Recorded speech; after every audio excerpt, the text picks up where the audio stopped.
with the power and capacity of DRC. Well, I told that Tshisekedi was the man who used the propaganda of telling Congolese that after, when they give him election, he will chase Kagame in Kigali, and even he will not greet Kagame again until they reach in heaven. And which also I don't believe that one of them will reach in the heaven. I don't know who is, but I'm not sure, because due to the actions and words of someone, I'm not sure if the person who said that will reach there, but by chance he may reach there, because yes, I'm not the judge of heaven. But now, how can you convince me that this agreement of Doha and Washington, this Code of Washington, just for yesterday, that this which will bring envelope of peace to Congolese? And how do you think that Tshisekedi will implement those agreements? How can Tshisekedi now, Tshisekedi disarmed the FDLR, people who massacred people in Rwanda, the genociders of Rwanda 1994, which now are involved, are engaged, some of them they are generals in the army of Tshisekedi now. How will he now separate those people and report them back to Rwanda? Because that's the agreement of Washington. Do you think that he will implement it? Washington Accords. Yes. Signed in June at ministers level. Yes. Signed at presidential level. Yes. In December. Yes. Isn't it? We are good at that. Yes. Accord number 1. Rwanda will withdraw. Yes. Accord number 2. There will be an economic integration. Yes. Accord number 3. Peaceful measures. Yes. Do you know? Actually, here, instead of just saying Congo, this is where we have a problem as Africans. Yes. We're having an African problem solved outside Africa. Yes. That's a failure to us. Though it's a win. Yes. On both cases. Why? In diplomacy, there's something we call soft power. Yes. Soft power. It means my economic capacity matters. My language matters. My culture matters. So today, we are speaking of USA intervening. Yes. USA has a high chance of stopping that, what you are saying. Yes. Why?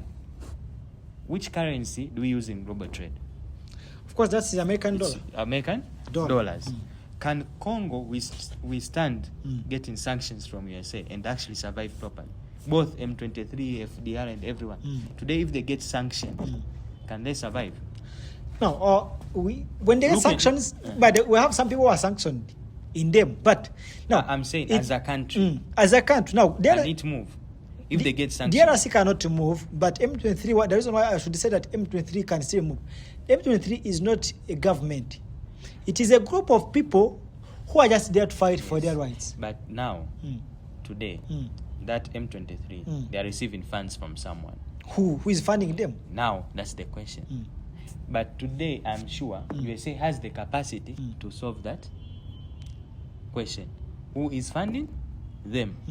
Today, my issue is this. I don't want to go and start putting an eye on someone where I don't have much information on.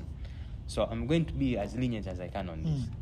My stance on this, as much as Congo has had very major ways of not participating in things, may I believe, since USA has intervened, in a way it's going to force both Tshisekedi's government and these other rivals to be at a place where they can't. Remember, this is some country as satellites, as drones, as a big technology more than anyone. That's someone, USA is someone, I believe, it's a country, they can come here, shoot us with no evidence. USA is not a country. Anyways, but on that, likewise, when Russia can do the same, China can do the same, even now India can do the same.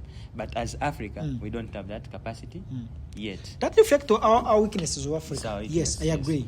But now, so what I believe, on these accords, if they do fail, and chances are maybe, but we are looking at the first phase, the 90 days to assess. We can't start judging a treaty which has just come into effect now and be like, Tshisekedi won't, or M23 won't, or FDR won't, when the treaty has just started. What are we hoping for? We hope at this given moment, since Congo saw that East African community and SADC together in the African Union, I cannot listen to them, I cannot find the remedy to my problems. And at many stands, Tshisekedi has complained about Rwanda, Rwanda has complained about Tshisekedi. For a big time, they were not meeting face to face, but they met face to face. Tshisekedi and Kagame in Washington, then I believe we have a chance.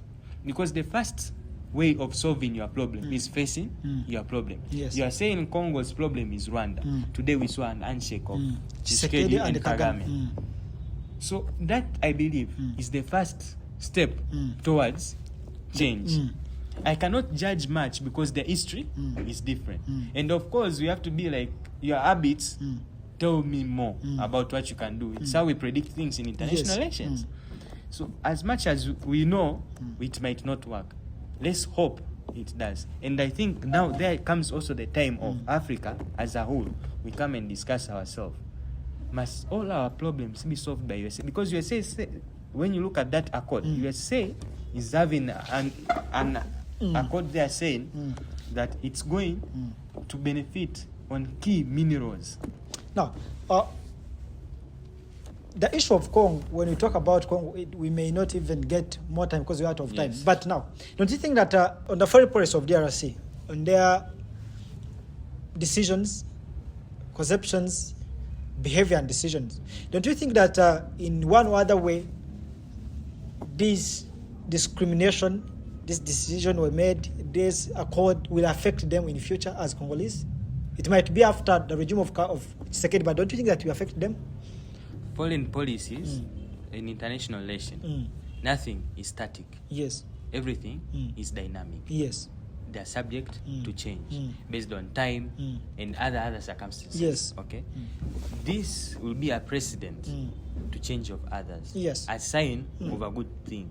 The necessary evil for a good chance for Congo. Yes. I really hope this accord will be a chance of Congo to start now, stop conflict, because I believe they have wasted a lot of good energy resources on conflict, and start investing on themselves, and it will be a way of them uniting together as Congolese, and later on as Africans, participate, and as youth in general, to come about and be a successful state. Thank you, Mr. Celestine. As we wind up, let us come back on the foreign policy of Tanzania.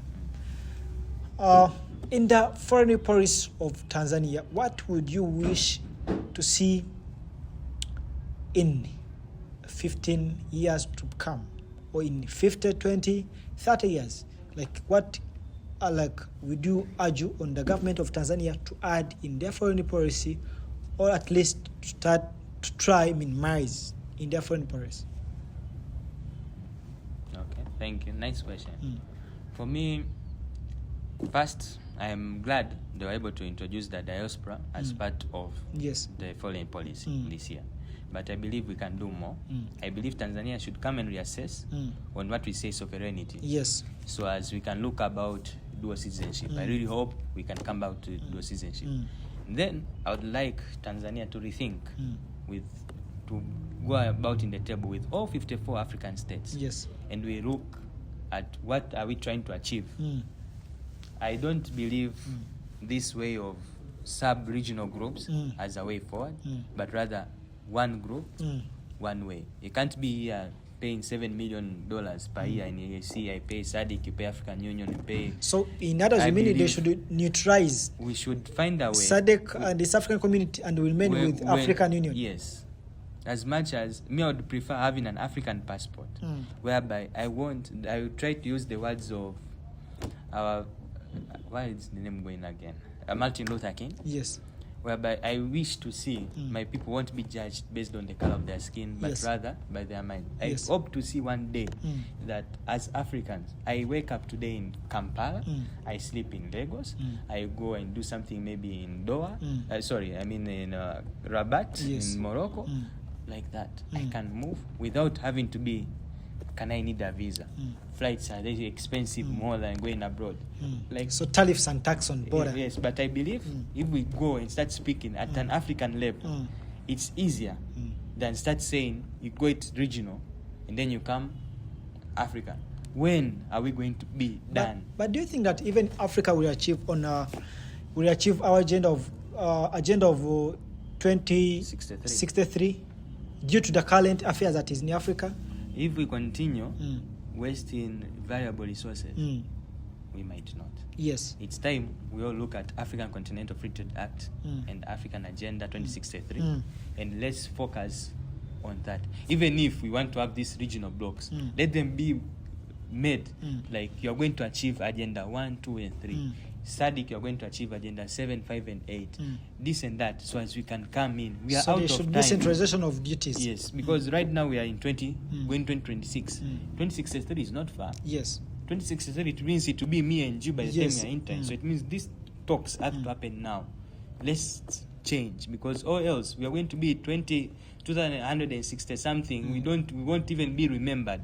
So you mean, in other words, the current leaders of Africa should not focus on their own stomachs, but on the future of their children and great children? Yes.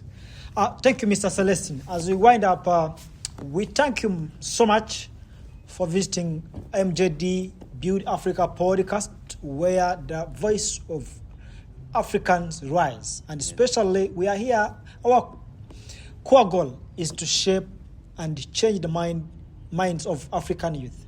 So in few two words, what can you tell our fellow youth of Africa and the followers, the youth of Africa, the members of East African community where we share with you, and the followers of MJD as wind up?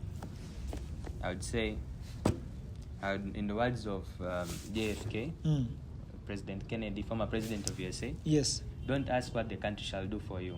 Ask what you can do for the country. Yes. Let's look as the generation who are going to take up the states, who are going to be the fathers and brothers. Yes. Let's look what we can do. Let's capitalize. Let's not ignore things which are happening. Let's all join hands and cooperate. I've loved and thank you so much to Uganda. Thank you so much for giving these moments are the ones which matter. These are the small contributions which matter. But let's not stay. Most youth, they don't engage in these conversations. They say, like, I'm not going to be into politics. I'm not going to discuss that. But these are the things which are going to shape your policies. So if we become active right now and engage, education is not must to be in school. Education is what you know about others. Join in that education. You learn to do your best. You live to God the rest, and the rest will happen. That was said by Ben Carlson. Yes. So I really hope we learn and have that duty of knowing more and being more practical in doing things. Thank you, Mr. Mukela Celestine. Tunashukuru sana kwa kuja kutembelea katika studio zetu za MJD Build Africa. Na lengo letu kuu kwenye MJD ni kuwasaidia vijana wa Afrika katika to shape in their talents, awareness na vingine kadhalika. Na kwa mambo hayo tunashukuru sana, hata tunashukuru wasikilizaji wetu, watu kutoka Tanzania, hata mahali pengine Kenya, kwa kutufuata kwenye mtandao wetu. Asante sana. My fellow youth of African, thank you for following us. Stay tuned. More educative things are coming on MJD Build Africa, Africa for Africans. Thank you.